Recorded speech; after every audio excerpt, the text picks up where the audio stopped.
नमस्कार। आप देखना शुरू कर चुके हैं आकाश तक का डिजिटल प्लेटफॉर्म। मुंबई भारत की आर्थिक राजधानी, सपनों का शहर और इसी शहर की सियासत को लेकर सरगर्मियां अब तेज हो चुकी हैं। जी हां, आज हम बात करने वाले हैं बीएमसी म्युनिसिपल कॉरपोरेशन, जो एशिया का सबसे रिचेस्ट कॉरपोरेशन जिसे कहा जाता है। छोटे राज्यों के जितने बजट होते हैं उससे ज्यादा बजट बीएमसी का होता है। इस वक्त मैं मौजूद हूं भारत की आर्थिक राजधानी मुंबई के चांदीवती विधानसभा के वार्ड क्रमांक 161 के वर्तमान नगर सेवक विजू भाई सिंधे जी, जो कि संघर्ष, संयम और विनम्रता से राजनीति की शुरुआत कर। बहुत कम लोग संघर्ष की राजनीति में उपज होते हैं, लेकिन एक संघर्षशील नेता कैसे अपने वार्ड के विकास के लिए और अपने कर्म के प्रति जागरूक होकर लोगों के बीच अपनी मौजूदगी दिखाकर कैसे उन्होंने इस सीट पर अपनी विजय प्राप्त की। उसके पहले हम ये जानने की कोशिश करेंगे, मुंबई में बीएमसी चुनाव होने वाले हैं। ऐसे में सियासी समीकरण को साधने के लिए अलग अलग पार्टियां अलग अलग नीतियां बना रही हैं, लेकिन इस बार का आपका विजय सिंधे जी मुख्य एजेंडा क्या होगा आपके वार्ड क्रमांक 161 के लिए? देखिए, मेरा जो प्रभाग है वो प्रभाग उसमें पहाड़ी इलाका ज़्यादा है और झुग्गी झोपड़ियाँ ज़्यादा है। मतलब मेरा जो प्रभाग है ऐसा वैसे देखा जाएगा तो स्लम का प्रभाग है। और ये प्रभाग में मेरा एजेंडा पहले भी विकास का ही था और आज भी विकास का ही है, क्योंकि हमारे लोगों को जो बुनियादी सुविधाएं जो है, जो पहले नहीं मिल रही थी, 2017 में मैं आने के बाद में बुनियादी सुविधाएं दी। 2022 को मेरा कार्यकाल खत्म हो गया, उसके बाद लगभग अभी आपने देखा रहेगा कि 4 साल पूरे हो जाएंगे कि नगर सेवक ही प्रभाग में नहीं है। तो वैसे देखा जाएगा तो एक पूरी की पूरी टर्म विदाउट नगर सेवक ये प्रभाग में मुंबई में रह चुके हैं। तो अभी जो 4 साल में जो थोड़ा बहुत पीछे गया है प्रभाग, उसको फिर से पटरी पे लाना और सुविधा युक्त करके आगे लेके जाना, विकास ही मेरा एजेंडा है। जिस एरिया में आप नगर सेवक है वहाँ पे कई सारे अलग अलग चैलेंजेस है। यहाँ पे गटर्स और पानी और इलेक्ट्रिसिटी, रोड, ट्रैफिक जैसे कई प्रमुख मुद्दे हैं जिस पर आपने अपने कार्य को भी दर्शाया, सोशल मीडिया के प्लेटफॉर्म पे आपने दिखाया भी।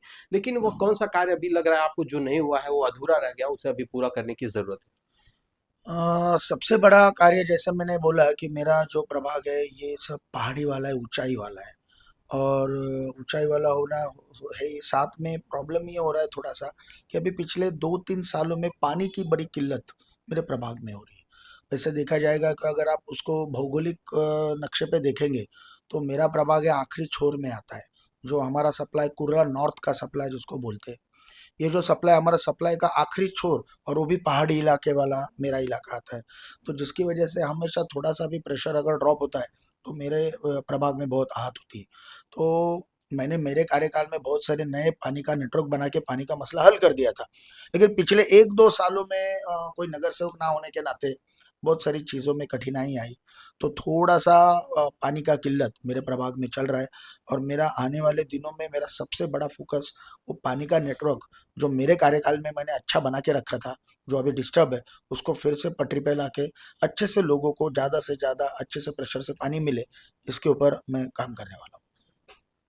आपके इस क्रमांक में बहुत सारे लोग भी रहते हैं, बहुत सारी समस्याएं लेकर के आते हैं, तो आपको इन समस्याओं को हैंडल करने के लिए दिन में कितने घंटे निकालने पड़ते हैं? देखिए, वैसे देखा जाएगा तो 24 घंटे भी कम पड़ते हैं, क्योंकि होता ऐसा है कि स्लम एरिया है। तो आए दिन समझे एक नगर सेवक के नाते जो गटर, पानी, रास्ते, शौचालय, ये जो समस्या है, ये समस्या है तो समझो सवेरे 6 बजे से चालू हो जाती है, क्योंकि मेरे इलाके में पानी सवेरे 6 बजे आता है। तो किसी दिन पानी नहीं आया, कुछ प्रॉब्लम हो, तो सवेरे 6 बजे से मेरा फ़ोन चालू हो जाता है और ये चलता रहता है पूरे दिन भर, ये चलता है रात के 10-11 बजे तक। तो ये जो नागरिक सुविधा है उसके ऊपर से काम ज़्यादा चलता है। लेकिन मेरा मेरा जो अभी तक का एक्सपीरियंस है इतने सालों का, रात में भी मेरा फ़ोन हमेशा बजते रहता है। कभी कोई हॉस्पिटलाइजेशन का प्रॉब्लम होता है, कभी कोई डेथ हो जाती है, तो उस समय ज़रूरत पड़ती है, फिर उनको एम्बुलेंस चाहिए, मोक्ष रथ चाहिए, या फिर डॉक्टर का डेथ सर्टिफिकेट के लिए भी दिक्कतें आती है बहुत बार। अभी आपने देखा रहेगा कि पिछले कुछ सालों में हार्ट अटैक के पेशेंट ज़्यादा बढ़ गए हैं। तो वो तो हार्ट अटैक समझो सवेरे थोड़ा जब भी प्रॉब्लम होती है तो सवेरे 3 से 5 के बीच में हार्ट अटैक के ज़्यादा केसेस आपको दिखाई देंगे। वो केसेस होते हैं। और स्लम है तो थोड़ा सा बाकी के पुलिस स्टेशन ये वो सब चलता ही रहता है। और मैं ऐसा नगर सेवक हूँ कि लोगों का मैं घर का सदस्य हूँ। मैं नगर सेवक के नाते कभी रहता ही नहीं, मैं कार्यकर्ता, आज भी खुद को मैं कार्यकर्ता मानता हूँ। और लोगों ने अपने एक परिवार का सदस्य का दर्जा मुझे दिया है। और इसके हिसाब से मेरे जो प्रभाग में जितनी जनता है, जितने लोग हैं, वो सब मेरा परिवार है। तो कुछ भी छोटी छोटी समस्याएं भी रहती है तो भी लोग डायरेक्ट मुझे फ़ोन करते हैं। मैं एक अकेला ऐसा नगर सेवक हूँ कि आप हर एक के घर में मेरा नंबर पाएंगे, हर एक के पास मेरा नंबर रहेगा और डायरेक्ट मुझसे बात करते हैं। बीच में कोई नहीं रहता है। तो छोटी छोटी समस्याएं रहती है लोगों की, वो तो कंटिन्यू चलता है, वैसे 24 घंटा काम हमारा चलता रहता है। वैसे तो नगर सेवक बहुत होंगे, 227 सीटों पर, लेकिन जिस वार्ड क्रमांक 161 में विजू सिंधे जी वर्तमान में नगर सेवक हैं, वहां पर इनकी एक सोशल मीडिया पर वीडियो और एक पोस्ट बहुत वायरल हुए थे, जिसमें इन्होंने एक उत्तर भारतीय समाज की बेटी की शादी में अपना बहुत बड़ा योगदान दिया था, जो चर्चा का विषय भी बना हुआ था। इनके वार्ड में उत्तर भारतीय समाज के लोग भी काफी संख्या में रहते हैं। इस तरह का कार्य करने का विचार जब आपके मन में आता है, एक राजनेता होने के नाते, आपने कहा कि हम लोगों को अपने परिवार का सदस्य मानते हैं, वैसे देखा जाए तो भाषा और तमाम चीज़ों को लेकर हमेशा विवाद होते रहते हैं। तो इन तरह की विचारधाराओं से आप अलग होकर के इस तरह का कार्य कैसे करते हैं? देखिए भैया, लाल बहादुर शास्त्री नगर में मेरा बचपन है, मैं खेला कूदा हूँ, पला बड़ा हूँ वहीं पे। और लाल बहादुर शास्त्री नगर में ही मेरे जो बचपन के दोस्त थे, उसमें उत्तर भारतीय लोग बहुत ज़्यादा है। और सबसे पहले बात, मैं ये जात पात प्रांत ये सब चीज़ें मैं कभी मानता ही नहीं, क्योंकि मैं एक चीज़ समझता हूँ कि हम सबको एक साथ एकजुट होके जब रहेंगे, तभी देश का विकास होगा, अपने प्रभाग का विकास होगा, अपने लोगों का विकास होगा, समाज का विकास होगा। तो ये चीज़ मैं कभी मानता नहीं। और मैं वैसे देखा जाएगा तो मैं भी उत्तर भारतीय हूँ, मैं जलगांव से बिलोंग करता हूँ। तो जलगांव उत्तर भारत में आता है, मैं भी उत्तर भारतीय हूँ। तो ये सब चीज़ें मैं नहीं मानता। ये जो लोग ये जात पात प्रांत में जो भेदभाव डालने का काम कर रहे हैं ना, ये सब स्वार्थ की राजनीति करते हैं। जबकि उनको इसी से कोई लगाव नहीं, उनको सिर्फ राजनीति, गिनती, वोट की राजनीति करने के लिए सभी करते हैं। रह गई बात छाया तिवारी की, वो तो मेरी बहन है, मैंने उसको बहन माना है, मैंने उसका कन्यादान भी किया। आपने सबसे बड़ी आपदा छाया के परिवार पे आई थी। एक जो एक्सीडेंट हुआ था शिरडी से आते समय, एक ही समय में 6 लोगों का देहांत हुआ था, उसमें छाया का पूरा परिवार था। सिर्फ दो उनकी, वो छाया और उसकी एक बहन, दो बहनें बची थी, पूरा परिवार वो हादसे में, उनका भाई, छोटा भाई, उनके माँ बाप, एक ही समय पे उनका निधन हुआ था। तो एक बड़ी आपदा उसके ऊपर आई थी, छोटी थी तब। लेकिन जब मैं शाखा प्रमुख था यहाँ का शिवसेना का, तो एक बहुत बड़ी दुख की घटना मेरे प्रभाग में होती है। लाल बहादुर शास्त्री नगर में ही छाया भी रहती है। तो उसके बाद में फिर मैं शाखा प्रमुख था, तो उसका घर थोड़ा नीचे था, घर में देखने के लिए कोई नहीं था। तो वो टाइम पे मैंने उसका, एक इंसानियत के नाते मैंने घर भी बना के दिया था। लेकिन तब से वो मेरे बहन भाई का नाता हमारा तब से एक दूसरे के साथ में जुड़े हुए थे। जब छाया की शादी की बात आई, तो उसके लिए अभी आज शादी करनी है तो जो भी है खर्चा होता है। और एक एक बहुत अच्छी बात है कि छाया के जो ससुराल वाले, छाया का जो पति है, लवकुश लवकुश मिश्रा नाम है उसका, और उसका जो पूरा ससुराल वाले बहुत अच्छे लोग हैं, बहुत अच्छे इंसान है। अच्छा नसीब लेके आई है छाया की, ऐसा परिवार उसको मिला। तो जब उसकी शादी की बात आई, तो छाया ने मुझे बोला कि भैया ऐसा ऐसा ऐसा सब है। मैं बोला छाया तुम टेंशन मत लो, जो भी है मैं देखूंगा, मैं तुम्हारा भाई हूँ, वो मेरी जिम्मेदारी है। तो छाया की पूरी शादी और सब कुछ मैंने करके, मैंने कन्यादान भी करने का सौभाग्य मुझे छाया की वजह से मिला। और आज भी ये चीज़ को अभी लगभग हो गए 8-9 साल हो गए, आज भी छाया और मेरा भाई बहन का रिश्ता है। छाया हर रक्षाबंधन होने दीजिए, भाई दूज होने दीजिए, मकर संक्रांत होने दीजिए, हमेशा यहाँ पे मेरे घर में महीना 15 दिन में मेरे घर पे आती है। और मेरे घर वाले, मेरी मेरी वाइफ, मेरा परिवार, मेरा, मुझे बहन नहीं है, मुझे कोई बहन नहीं है। तो छाया तिवारी को मेरे परिवार ने भी उनकी बेटी माना और मेरी बहन मान के आज भी हमारा बहन भाई का नाता है। लवकुश भी हमेशा कांटेक्ट में रहता है। और आज छाया को एक छोटा सा लड़का है, बहुत प्यारा लड़का है, मेरा भांजा है। वो भी अभी छोटा सा, अभी नर्सरी में वगैरह पढ़ रहा है, अभी बहुत अच्छा उसका चल रहा है।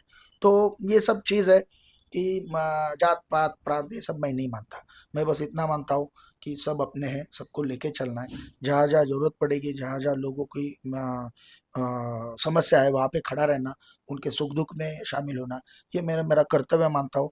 क्योंकि एक दूध बेचने वाला लड़का था मैं, गटर के साफ सफाई करने वाला लड़का था मैं, यही लोग हैं तो उसमें उत्तर भारतीय आ गए, मराठी आ गए, गुजराती आ गए, मारवाड़ी आ गए, कुछ मुस्लिम लोगों ने भी मुझे समर्थन दिया। तो इन्हीं लोगों के आशीर्वाद से मैं नगर सेवक बना, नहीं तो वैसे देखा जाएगा तो इतनी मेरी हैसियत नहीं है, बहुत गरीब घर से हूँ मैं।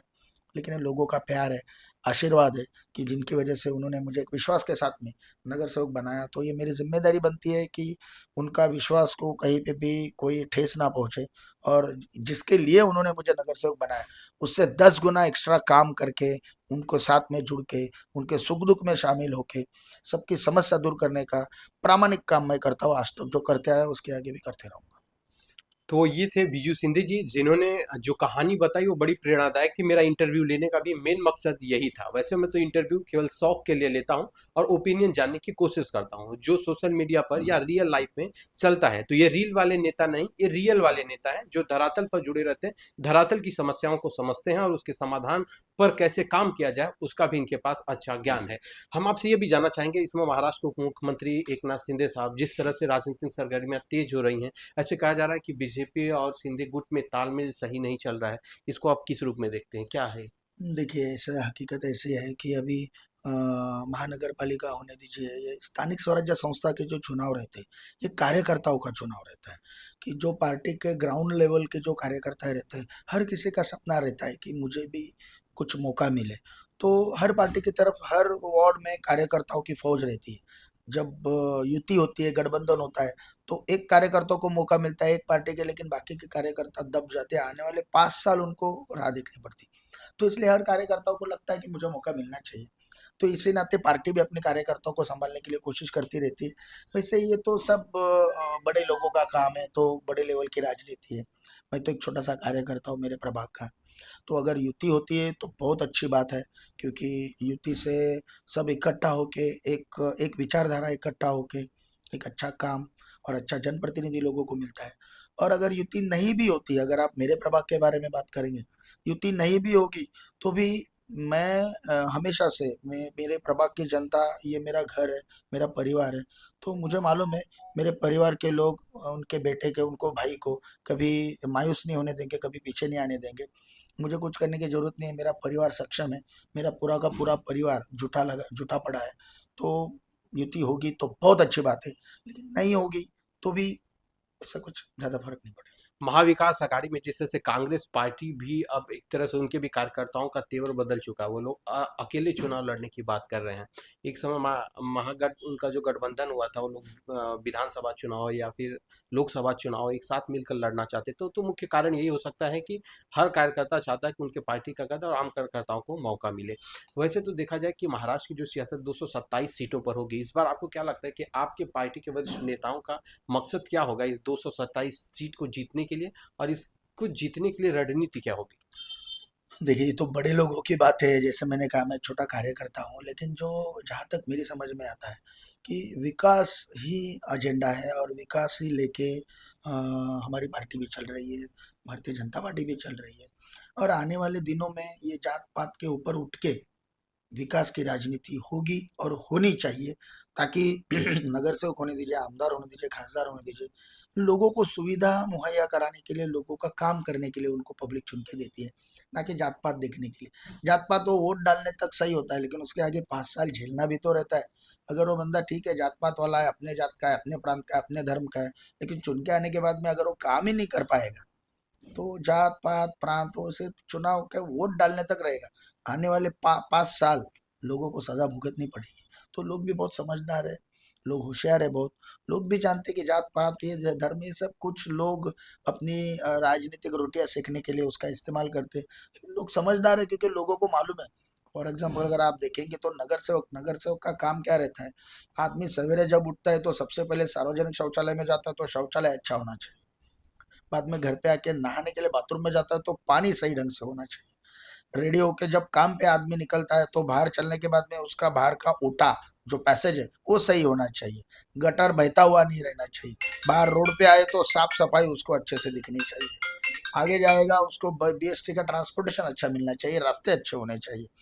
बेचारा दिन भर अपना काम करके थक हार के जब शाम को घर पे आएगा तो बिजली की लाइट होनी चाहिए। ये बुनियादी सुविधाएं और बुनियादी जरूरतें लोगों की रहती है। प्रांत का, धर्म का, जात का आदमी आएगा और अगर वो काम ही नहीं कर पाएगा, अगर उसका काम करने का कोई हुनर ही नहीं रहेगा, तो ये सब सुविधाओं से आदमी जब त्रस्त होगा तो वो 5 साल सजा भुगतेगा। लोगों को मालूम है। तो लोग जो काम करता है, जो विकास करता है, जो सुविधा लोगों को मुहैया कराता है, जो नगर सेवक बन के नगर सेवक का काम करता है, ऐसे आदमी को लोग वोट करते हैं। तो उससे कुछ फर्क नहीं पड़ेगा हमारी पार्टी का होने दीजिए या भारतीय जनता पार्टी। हमारे महायुति का एजेंडा ही विकास है, क्योंकि लोगों को विकास चाहिए। मेरा अंतिम सवाल यह है, अभी पिछले कुछ दिनों पहले ही एनडीए भारी बहुमत प्राप्त की है बिहार चुनाव में, तो उसका क्या नतीजा यहाँ पर भी कुछ मिलेगा या उसकी वजह से बीएमसी चुनाव पे भी उसका असर पड़ेगा? देखिए, ऐसा तो जाति तौर पे तो नहीं कह सकते, लेकिन थोड़ा सा प्रभाव रहता है, लेकिन बहुत ज्यादा प्रभाव नहीं रहता ऐसा मैं मानता हूँ। क्योंकि महानगर पालिका का चुनाव एक चेहरे पे होता है। वैसे देखा जाएगा तो पार्टी बाद में आती है, पहले चेहरा, कौन आदमी है, कौन से पार्टी से कौन बंदा है कि जो काम कर सकता है। फॉर एग्जाम्पल अगर आप देखेंगे तो मेरे जैसा आदमी, मेरा 24 घंटा मोबाइल चलता है, बीच में कोई नहीं रहता है। जनता डायरेक्ट मुझे फोन करती है, मैं डायरेक्ट उनका काम करता हूँ, फोन खुद मैं उठाता हूँ और खुद लोगों का काम मैं डायरेक्ट हूँ। जैसे मैंने कहा कि सब परिवार है मेरा, और डायरेक्ट कोई भी मुझे, बच्चे से लेके बड़े बुजुर्गों तो सब मुझे डायरेक्ट, माँ बहनें मुझे डायरेक्ट फोन करती हैं, उनका जो भी काम रहेगा मुझे बोलते हैं। फिर गटार साफ सफाई, लादी पैसे, फिर एडमिशन होने दीजिए, हॉस्पिटल का प्रॉब्लम होने दीजिए, और कुछ पुलिस स्टेशन का कुछ पारिवारिक इशू होने दीजिए। लोगों ने अपने परिवार का सदस्य मुझे माना है, उस हिसाब से मैं चुनाव में, जब अभी चुनाव तो एक वैसे देखा जाएगा तो फॉर्मेलिटी है। मेरे प्रभाग में भले 4 साल नगर सेवक नहीं थे, लेकिन लोगों ने कभी मुझे नगर सेवक के अलावा कुछ समझा ही नहीं। और इसलिए आज भी लोग परिवार का सदस्य होने के नाते लोग साथ में जुड़े हुए हैं। तो बिहार के चुनाव में जो हुआ, जिसमें महायुति बीजेपी बहुसंख्या से सत्ता में आई, तो उसका थोड़ा बहुत प्रभाव रहता है, लेकिन जितना ऐसा इतना इतना नहीं रहता है कि जिससे कोई ज्यादा असर पड़े। क्योंकि ये चुनाव चेहरे का होता है, आदमी का होता है, काम का होता है। तो आप थे हमारे साथ और आपने इनको सुना भी। जो भी नेता बनना चाहते हैं तो उनको कितना लंबा संघर्ष करना पड़ता है, और जन नेता बनना और हर व्यक्ति से डायरेक्ट कनेक्ट हो पाना ये मुश्किल काम नहीं है। ये बहुत ही नामुमकिन काम को इन्होंने मुमकिन बनाया है। ये धरातल की खोज भी करते हैं और धरातल पर काम भी करते हैं। तो आप भी चाहे जिस भी राज्य में हो या जिस भी प्रदेश में हो, आप भी अपना ऐसा नेता चुने जो आपका रियल में बेटा हो, केवल स्लोगन में नहीं, रियल में आपका फोन उठाए, आपसे बात करें, आपकी समस्याओं का समाधान करे। बने रहिए आकाश तक के साथ और हम आपको फिर दिखाएंगे वार्ड क्रमांक 161 में जनता का क्या है प्लान। धन्यवाद।